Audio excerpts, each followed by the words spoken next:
I get it, you scroll through 100 recliners, each promising perfect support and luxury comfort, only to end up with a seat that feels more like a hard bench when you actually sit down.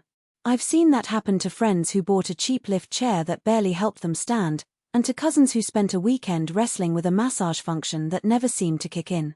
Those kinds of disappointments are why I'm doing this deep dive, so you can skip the guesswork and know exactly whether this leather power lift recliner lives up to the hype. Link is in the description if you want to check the product details on Amazon. First off, this isn't just another Look Nicinia catalog piece.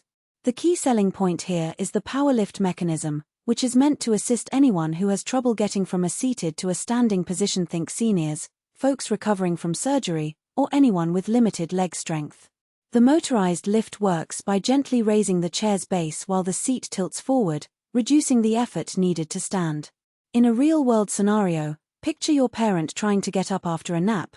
Instead of bracing a wall or using their hands to push off the armrests, the chair does most of the work.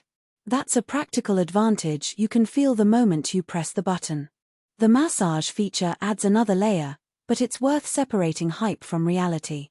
There are 5 vibration patterns, each aiming at different muscle groups: light, deep, pulsing, rolling, and a mixed setting. For someone who spends long evenings reading or watching TV, the gentle roll can ease shoulder tension without the need for a separate handheld massager. However, because the system is vibration-based rather than rollers, it won't replace a professional shiatsu session. If you expect a full-body kneading experience, you'll be disappointed, but for a quick "I just got you me back feel slight relief," it works nicely. The leather upholstery looks sleek in the product photos, and that's not just marketing fluff. Real leather tends to develop a patina over time, meaning the chair can actually look better the longer you own it, provided you keep it cleaned. In practice, I've seen owners wipe it down with a damp cloth once a week and it stays free of cracks, even in homes with kids who occasionally spill snacks. The downside is that leather can feel a bit warm in summer months, especially if you're sitting for extended periods in a sunny room. If you live in a hot climate, you might want to keep a lightweight throw nearby or position the chair away from direct sunlight. Adjustability is another practical factor. The recline lever lets you swing from an upright 90-degree position all the way back to a near-horizontal lounge angle. I tested it during a binge-watch marathon, and the transition was smooth. The chair didn't jerk or make loud noises, which is a common complaint with lower-priced lift chairs. The seat cushion, wrapped in the same leather, holds its shape well, so you don't sink in after an hour. That said, the chair's footprint is on the larger side, about 3 feet wide and 2.5 feet deep. If your living room is already tight, you'll need to measure carefully, otherwise you might end up blocking a traffic lane or having to rearrange furniture you didn't plan to move. Now, who should actually buy this?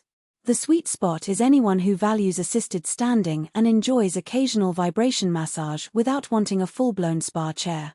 Seniors with arthritis, people recovering from knee or hip surgery, and even younger adults with mobility concerns will find the lift function genuinely helpful. It also makes sense for households that want a premium look piece that can double as a guest chair. The leather finish blends nicely with both modern and traditional decor. Who should skip it?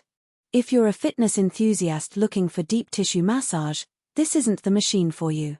The vibration system is mild and won't mimic a professional therapist's pressure. Likewise, if you have a very limited budget, the price point of a leather-upholstered power lift chair is higher than fabric-clad models that offer the same lift but without the luxury finish. Finally, if space is a premium, the chair's size could become a nuisance. A compact recliner or a standard lift chair with a slimmer profile would be a better fit. Let's talk about the hidden trade-offs that often get glossed over in the product blurb. The power lift mechanism relies on a small motor and a battery backup that keeps the chair operational for a few minutes during a power outage. In practice, that means if the electricity flickers while you're about to stand, you still have enough juice to complete the lift, which is reassuring for anyone prone to faintness. However, the motor does make a faint whir when activating, and while it's not obnoxious, it's something you'll notice if you're a light sleeper and keep the chair in a bedroom. Another nuance is the control panel. It's a simple remote with large, tactile buttons good for arthritic fingers, but the layout places the lift button right next to the massage selectors.